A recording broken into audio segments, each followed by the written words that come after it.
Natukoy na ni Police Regional Director 3 Police Chief Superintendent Aaron Aquino ang mga pulis na gumagamit at nagtutulak ng iligal na droga.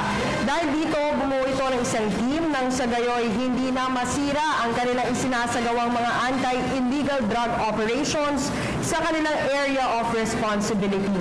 Ayon kay Aquino, umaabot sa 100 pulis ang kanilang natukoy na sangkot sa ipinagbabawal na gamot. Sa katunayan niya sa mahigit 11,000 pulis na kanyang nasasakupan, 3 rito ang nagpositibo na sa iligal na droga sa kanilang isinagawang surprise drug test. Samantala, nagpakalat na si Aquino ng 12 pulis sa Mindanao para na rin agad na malinis ang kanilang hanay.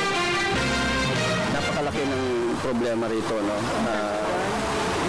Well, isang buwan pa lang ako rito sa region, no? Pero nakikita ko na talagang maraming pulis na pasaway, maraming pulis na involved sa drugs. Because I'm now creating a focus teams that will address specifically on high-value targets.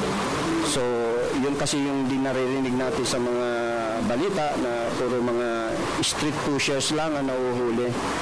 So we are creating, and this was of course mentioned by our Chief PNP, that we will create focus teams that will just specifically target high values personalities.